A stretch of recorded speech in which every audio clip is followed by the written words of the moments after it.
Yeah, we got to loosen up. How was it? Game time.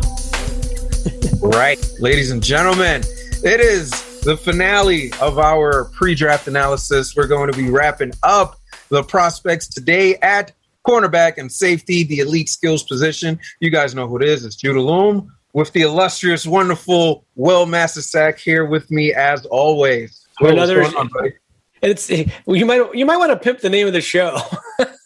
Just saying. Oh, of course. It's old school, no school. You know, I mean, yeah. I figure they see you, they know something old school's going on. You know? Yeah, I copy that. Yeah. All right. Well, it may not be the finale of our draft coverage because I think we're going to do a mock draft, right? Well, with the finale with the finale of the prospects position breakdown. But I like that you said the elite skill positions, like cornerback and safety, whereas every wide receiver who's ever lived would be like, wait, what?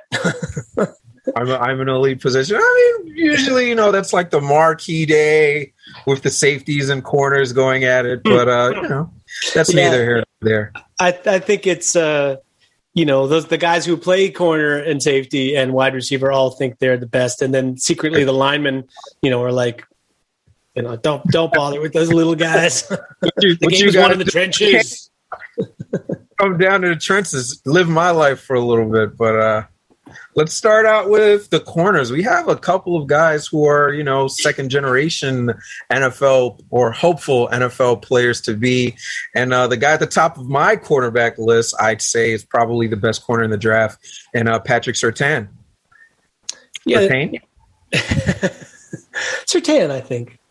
I don't know, Surtain. They both equal really good cornerback. I mean, the thing about him is, I don't know if he will eventually be the best cornerback of this class when it's all said and done years from now. But I know that he is probably the safest pick in the draft. He actually, I mean, I don't know if you're old enough to really remember his dad playing corner.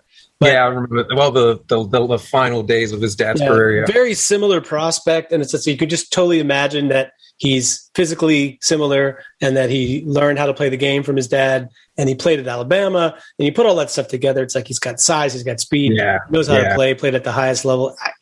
I can't knock that as the number one. You know, I don't think there's really anything negative to say about him. The only thing I would say is I think the guy who I have number two, who may be your number two or may not be, is J.C. Horn from South Carolina. And the thing the comparison I would make is J.C. Horn, I think, if he pans out and gets it to a team that's a good fit for him, might have more upside than Surtain, because he's just, you know, he is a really aggressive and, you know, involved in the plays that are not passing plays kind of corner. And I think those guys, if they find the right team, can really stand out more. They're around the ball more. Whereas a guy like Surtain, closer to a player that just takes you away, and he'll make a receiver disappear, but he's not necessarily going to be super flashy. I don't know. I feel like in today's NFL, or even, you know, to the NFL of old, you still really value those guys who you can say, you know what, this is your side of the field. Let me not have to worry about this, and we'll take the other half of the field and, you know, let the other 10 guys play there. Like, there's a lot of value in that. And then Surtain just... I'm just going to say, it depends. Do you like Deion Sanders or do you like Mel Blount, you know? Right. They're both great players. Surtain's just one of those guys. Like, he's gonna definitely do that for you. Your best receiver, that offense's best receiver. You know that he's not gonna have a great day if he pans out and plays like he did in college. He played a lot of man-to-man coverage, and it seems like that's his bread and butter. Granted, he probably won't play as much in the NFL, and he'll need to work on his zone coverages a little bit more. The other thing I would say, like, you were right. There's not a lot. But if I wanted to be, you know, nitpicky about his game, when he's, you know, not pressed up in man and he's a little bit off that receiver, that's when he tends to get a little bit lost. He has the great makeup speed for it to, you know, get back and put himself in a position to still make a play. But it also kind of shows that, you know, his hips aren't as fluid as you'd like to see from a corner, but that's just something that you come to expect when you have a corner that's as, you know, tall and rangy as Surtain is. Yeah, and the thing is, the same criticism could be made of J.C. Horn. I mean, he is suited to play man coverage. Mm-hmm. He did play, I think, a bit of cover 3, which is another thing that utilizes that similar skill set. Really, the thing about corners adapting to the NFL is, like I said about fit, some teams run very similar coverages all the time and don't really mix it up a lot, and other teams play different coverage literally on every snap. And the difference doesn't sound like it's that significant to if you don't get that deeply into it, but the footwork, the leverage, meaning that whether you're playing outside or inside, knowing where your help is, and just adapting to the whole idea of playing zone without just covering space. Because that's the thing. I think if you've ever coached in high school and you try to teach high school kids how to play zone defense, they'll go and stand on their space in the spot. But it's like, you got to look for a guy who's in your area and go to him or anticipate the guy that's coming in your area. And if there's nobody around, you got to know to look for work and, kind of squeeze down on whatever zone is surrounding yours. But, to that point, I'll say J.C. Horn. He's definitely another big corner, and he definitely, like you said, he's an aggressive corner. That's a good and a bad thing for him because he also gets aggressive to the point where, he gets flagged a lot. And one of the things that is unfortunate for him is that in the college level, they're not so nitpicky with the flag about illegal contact and stuff like that. So he got away with a lot of that, even though he got flagged a lot in college as well. So what he's going to need to do is rely more on his feet, rely more on his quickness and agility so he can keep up with those receivers. And he's not so much tussling with his hands and grabbing at those receivers because I guarantee you those things add up and then you won't be seeing the field as much, man. Well, and that is another big adjustment for corners that come, and some of that is anticipation. So when you get to be a good pro corner, you're looking at the top of the root stem. So when the receiver is about to make his break, that's the point where a lot of college DBs are trained to get your hands on the receiver at that point and slow down his release. But you can't do that in the NFL, right? So in order to do it in the NFL, you have to use your head instead of your hands or your feet. You have to use your feet and your head. And that's an adjustment if you're used to using your hands and grabbing a lot and so on. So you're totally right about that. And it's very hard to know which guys will learn how to do that. And that's why there are cornerbacks who look great on paper and play great in college and bust. Like every corner from Michigan State, for instance. Because, it seems obvious because they keep producing the same kind of guy. They produce these cats who are really grabby. And that's how they win in college. But when they go to the pros, they have to unlearn all of that, and it's really hard. So I do think there's a little bit like a program coaching that goes with that, right? Just tie their hands behind their back and let them play for a little bit. They'll get out of the habit. But it's definitely something hard to shake. I mean, it makes your job just so much easier. Don't grab this guy and keep up with him. That's a tall task to ask for, especially because he knows where he's going and you're just waiting to see where he's going. So, that's difficult. But, that's why corners are among the highest paid position in the league. Those guys who can't do it, they end up making the big bucks. And you know what? JC, he's definitely fluid enough in the hips where if he learns to not use his hands so much, he'll certainly be among those top paid corners because he has the skills, the ball skills, and everything to do it. What about that? But by the way, that's why it's the most, it's like coveted to get a good corner, but that's also why 2/3 of them bust out, don't make it. What about the third guy with the NFL pedigree, Asante Samuel Jr.? Yeah, he's a little bit tougher. I think he's like a slot corner, but he isn't necessarily like a big physical guy, so he is like I think if you're a slot corner in the NFL right now, that you really want a guy there who plays the run, who can blitz, who can, and also cover different kinds of receivers in the slot. But those guys are hard to find, because if you're physical, usually you're an outside corner. And if you're quick, you're a good blitzer or pass rusher, you're not necessarily that good a cornerback. I don't know. It's like a little bit tough. I find Asante Samuel is quick and he's got great movement skills. And I think can cover guys in the slot where you have, a two-way go. You don't have the sideline to help you. But I'm a little less high on him. I think he, the bloodlines are great. And I do think he's, obviously learned how to play corner at a young age and is good at it. But I like him. I'm just not sure if he's my number 3 guy overall. I certainly wouldn't call him number 3. I just wanted to stick with these guys have with the theme. NFL parents, you know. Yeah. But a lot of what you said, you hit the nail right on the head. I'd say one thing I disagree. He is a little bit physical. I just think he's also a little bit undersized. But he's absolutely a willing tackler. He's not afraid to put his nose in there and try to bring down, you know, whoever's got the ball in their hand, regardless of how big he is. I've seen A.J. Dillon, a 6'2", 250-pound guy, carry the ball, and he absolutely did not shy away for it. Brought him down, tackle for loss. You know, granted, it was an ankle tackle, but at least it shows that he knows which fights to pick, because I'm not going to go up on that big-bodied man at all. And well, you know, he's not Deion Sanders. I'm not saying that. He's not going to shy away, but he's not going to be a fool about it. You know? Yeah, exactly. But he is a good tackler. Once he gets his hand on you, you know, he has the ability to bring you down, even if it is, you know, just wrapping up at the legs. Like a tackle is a tackle is a tackle. Take it however you can get it. And he doesn't make he won't make catches easy for the receiver. Like, you're going to need to contest. You're going to need to go up and contest those catches when he's out in coverage with you. He has great movement. He has good ball skills. But he needs to drive on the ball better. A lot of time receivers are catching balls right in front of him. He's giving them, I guess, a little bit too much space, and like that instinct isn't there to just break on the ball and, you know, make a play right at the point where the ball is touching the receiver's hands. I need to see that better, especially for someone who has good movement. Right. So I guess it's like his off-man coverage. He just needs to kind of find that elite level of breaking where he can just break on it and he's not letting them catch the ball with such ease. At the very least, you know, to kind of add on to what I already mentioned is that, you know, once they do make the catch, you know, he's a sure tackler. He's not gonna let them just break that 5-yard catch out.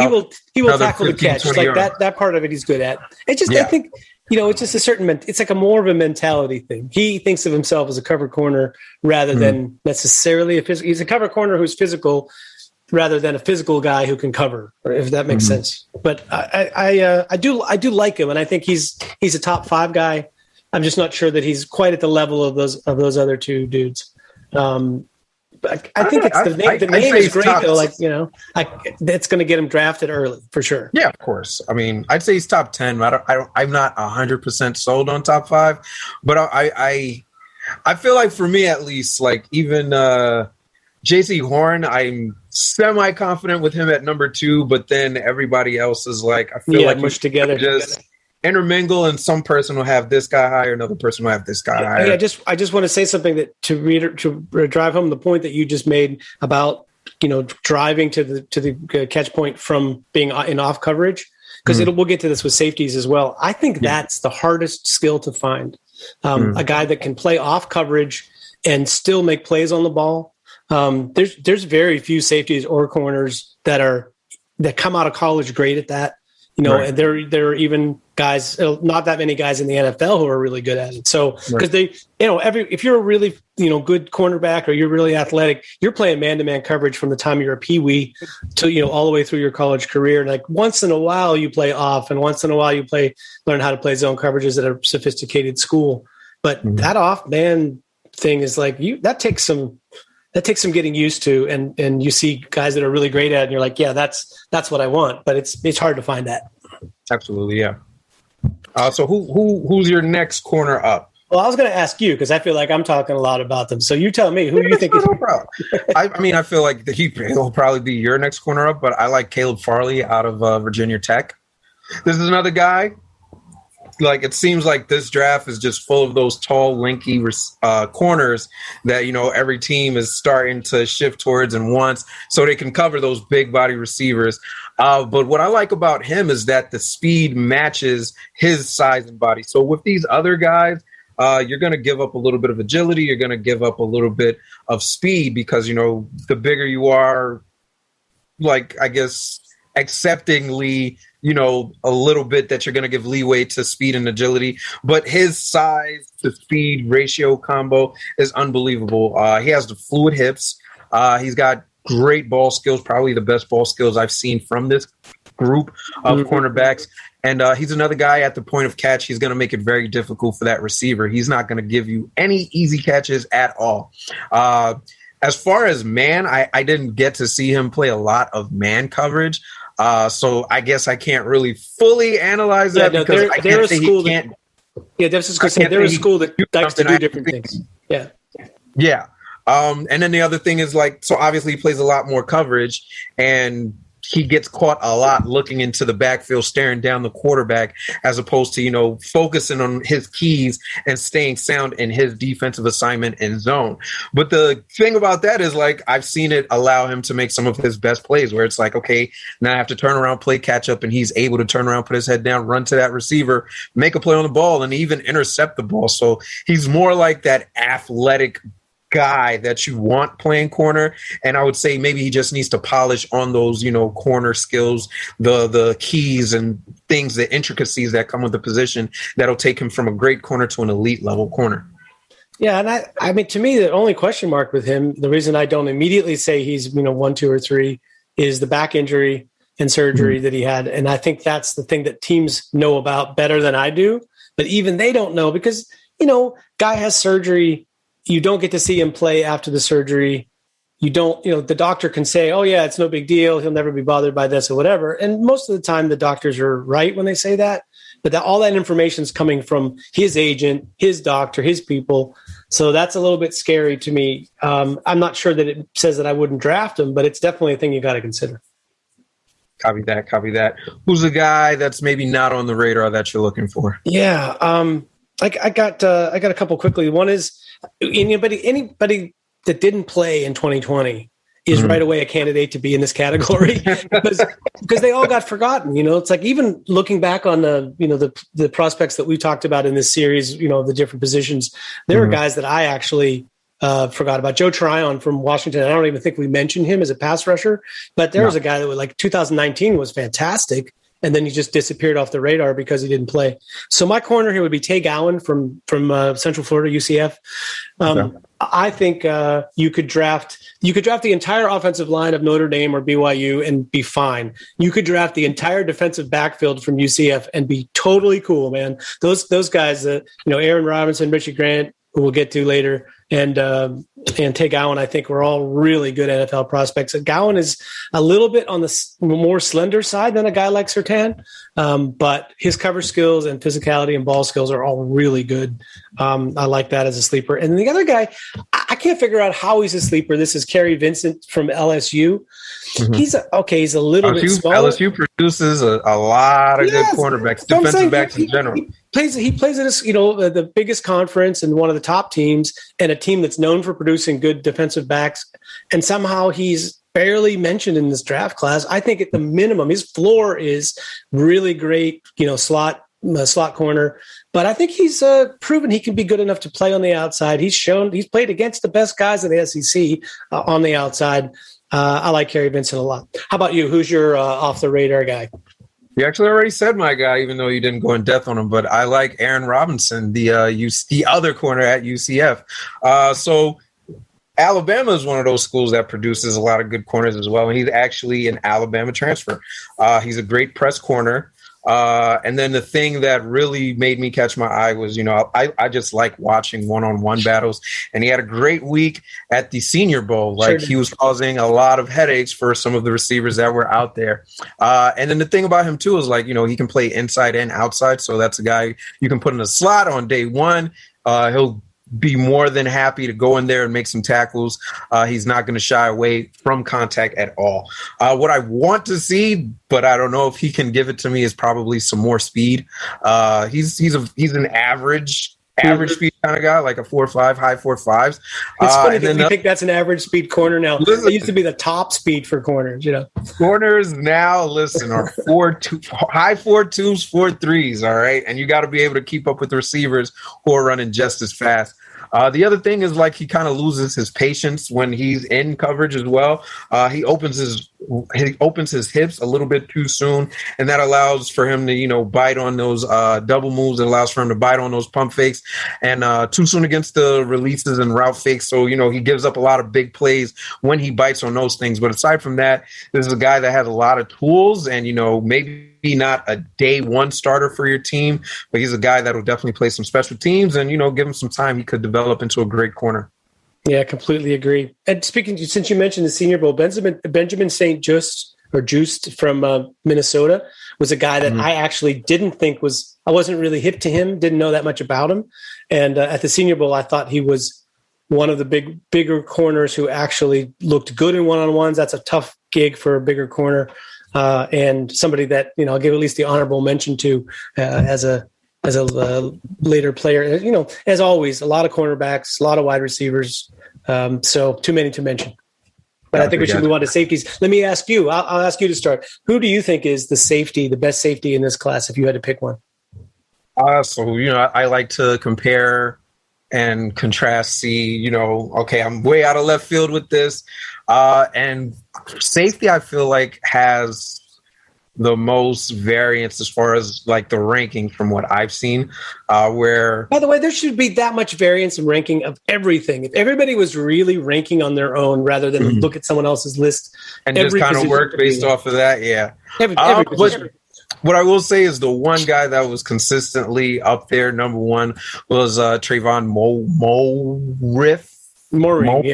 Moring out of TCU. This is a guy that led all safeties and pass breakups the last 2 years. And you just watch. The other thing that I like to do is, I'll see the name and I'll put on the tape. I'll watch a game. I'll watch some highlights and just see if anything sticks out to me. And the tape sticks out to me. The guy is a ball hawk. He finds the ball and makes plays. He forces fumble, catches interceptions, breaks up passes, and he also is going to give you that run support. Corner, you can get away with not playing the run as much, but safety, you want that as your last line of defense. You want him to be a surefire tackler. I won't say he's a surefire tackler, but that's not for lack of effort. He just needs some work with his angle. But aside from that, I can't really nitpick too many other things that I can say this is not good. This is a guy I feel like whenever he gets drafted, he has the potential to play on day one. It'll probably come with some rookie learning mistakes, but he's going to make more plays than he misses. He's just talented with tracking the ball. He has the hands to, catch those interceptions and make, those big plays that'll change the outcome of a game for you. Like, this is probably the best safety prospect in this year's draft class. Yeah, he gets his hands on a lot of balls, and he's a very smooth mover. He's the kind of guy that, is going to be a great pro. So, yeah, I'm totally down with that. One thing about safeties and to a certain degree corners, the NFL, I think, is moving to positionless football. We talked about this a little bit when we talked about linebackers. And what's really great about Trayvon Moring is, like several guys in this class that I'm sure we're going to talk about, he could be a slot corner. He could play. He could come and play. He did at TCU. He played in the slot at times. He could be your strong safety that is going to be there and run support for you. He could be the guy in single high. So he can do a lot of different jobs as a safety. Makes him really useful. He's my number two safety. My number one is Richie Grant from UCF.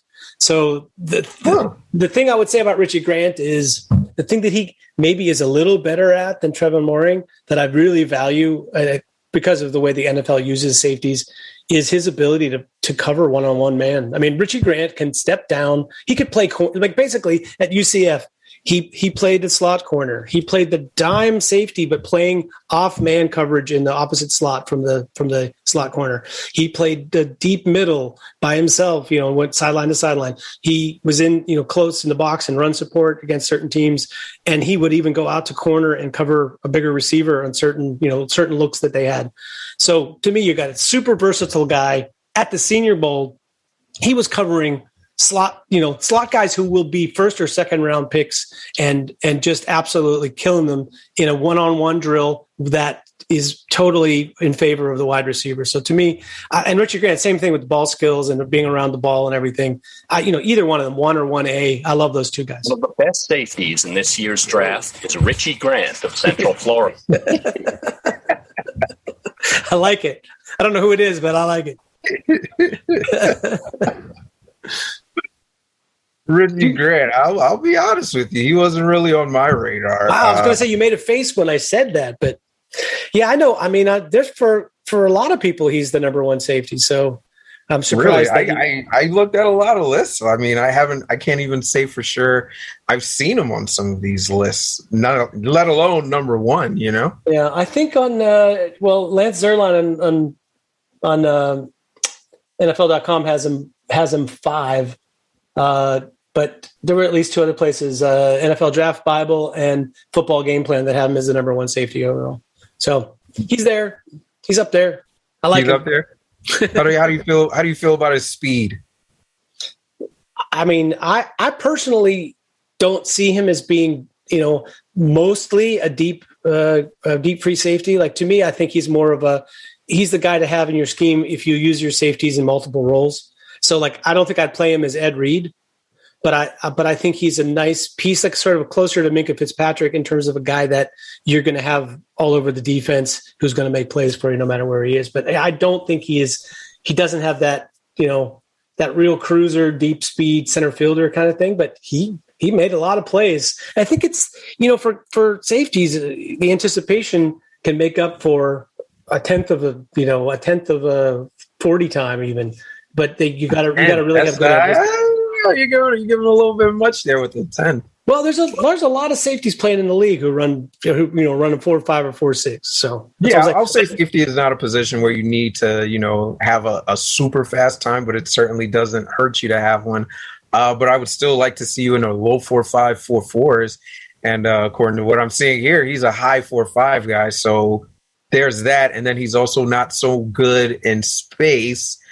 As opposed to my guy, who I have as number 1, and he's better and faster and more agile at both of those things. So it's just really, really coming out of left field because you have a guy who, consensusly number 1, and you're telling me this guy that's not on my. I mean, here's the thing. Like I said, I think Richie Grant is like his football sense is better. That's what I'd say. Trevor Morgan is a really good player and a great athlete. Richie Grant and Richie Grant's movement skills are pretty good. I mean, he's he's top tester at the agility drills. 4.57 isn't exactly slow, but he's I think he will be a successful player with the tools that he has to work with, and I think Trevor Morgan will as well. So I'm not like I like both those guys, but yeah, I kind of dig Richie Grant.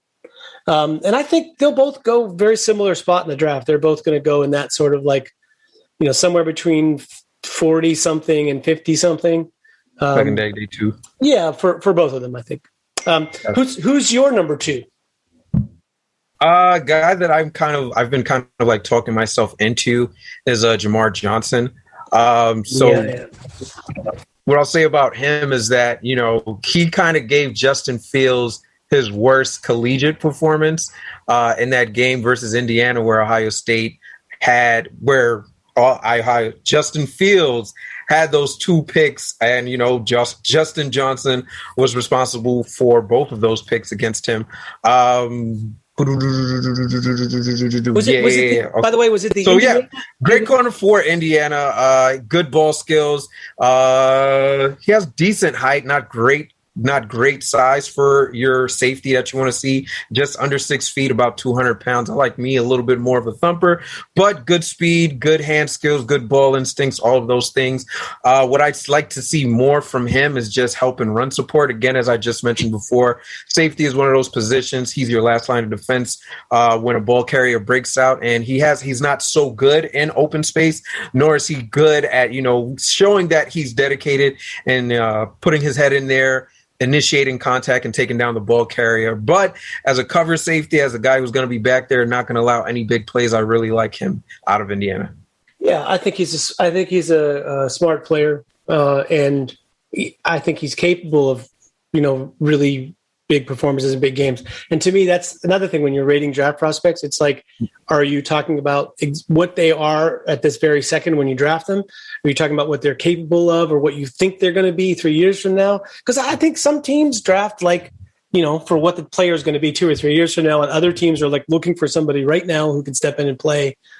He would strike me as more of a guy who his upside is the thing that sells me, rather than exactly where he is now. But obviously, yeah, if you look at that one game, you look at his best game, yeah, he's amazing, in that game. And I guess the next guy I have to talk about has got a similar story. Tyrell Gillespie from Missouri. He basically played man coverage against Kyle Pitts and held him to less than dominating performance, which in and of itself is a pretty good resume. That's pretty good. Kyle Pitts had a lot of dominant games, like NCAA type of game numbers: 3 touchdowns, 2 touchdowns, 4 touchdowns. So I think that's his calling card is his ability to to play coverage against bigger receivers, and he's it's funny. It's like I've seen places where they refer to him as a free safety. But I think you're sort of wasting a guy like that if you move him too far away from the line of scrimmage. So, but the way NFL, like I said, is positionless football. That guy could be playing middle third, one down, 2 high, another down, and then lining up against your big slot receiver or tight end. So, absolutely, just putting your best guys out there, really, and he'll definitely qualify and be one of those best guys that's out there. No, and he's a bigger dude as well, so that definitely helps in those coverage matchups against bigger receivers. Speaking of being a bigger guy, I'll throw one at you that you might be surprised to hear me say as my next safety, because he is the opposite of bigger safety. His name is Ardarius Washington. He's Trevon Murray's running mate at TCU. Okay, and he's little. He's 5'8", 178 is what he showed up. I think at his pro day. He might have even been slightly smaller than that when they measured him. But he plays as if he thinks. And you ever seen a little dog who attacks the big dog on the street, and you're like, man, that little dog thinks he's a Saint Bernard the way he's after that pit bull. That's kind of the way he plays football. He is, there's no doubt in my mind, pound for pound, the most physical defender in football. And can he play it that way to be successful? I mean, I'm not sure how much smaller than like the honey badger he is. So I do think it's a similar kind of a player, but he's a guy that once again can play. The reason he worked great with Trevon Moehrig was they played, they're versatile positions.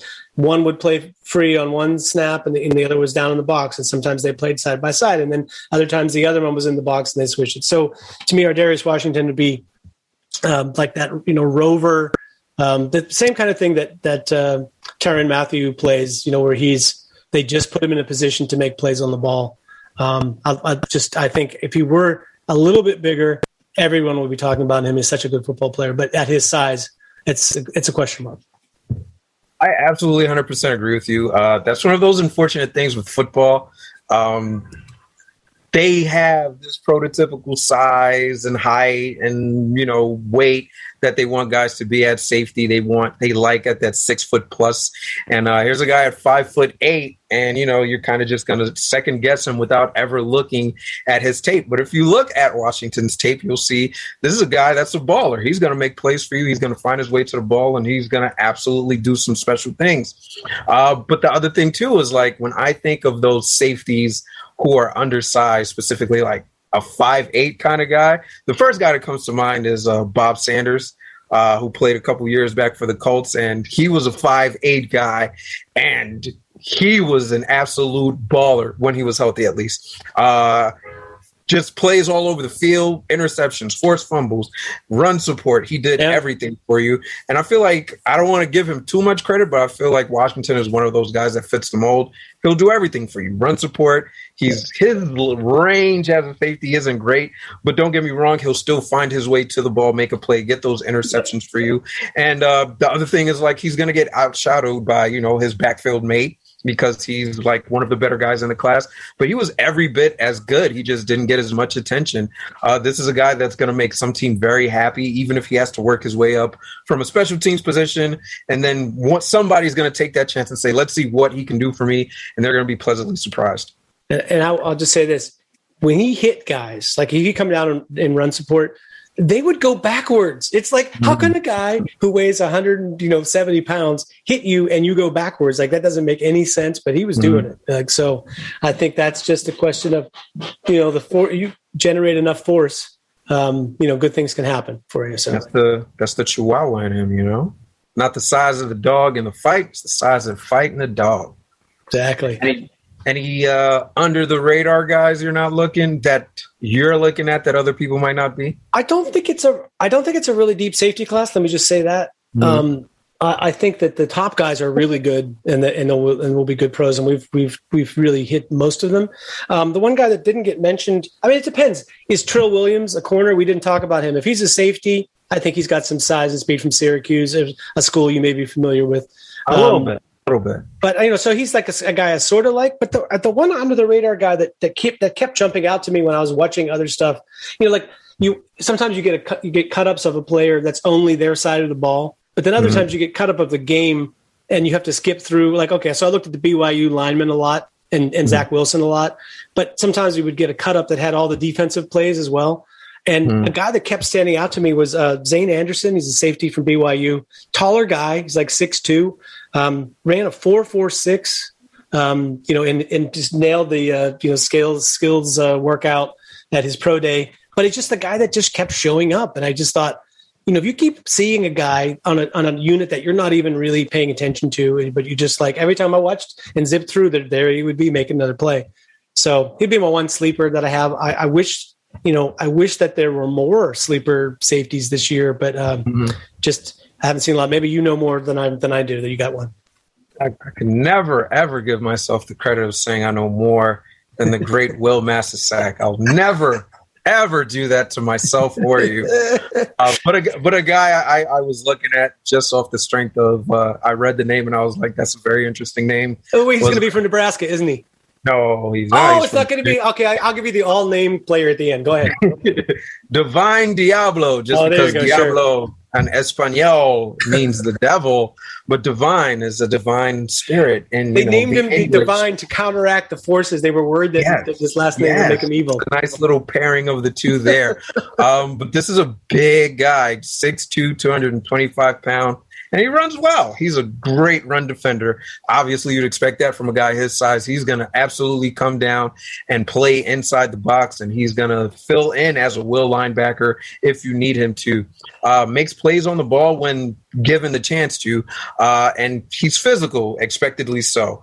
But, of course, with him being such a big guy, as you could probably expect, he needs a little bit better technique playing in space, playing in zone coverages. He gets over aggressive in play action. Again, predictably so. You're so great as a run defender. You're thinking run first, but you're playing as a defensive back. Your primary job is not giving up those big pass plays. He bites on those play actions a lot. Gave up more plays than you would like to see from your safety.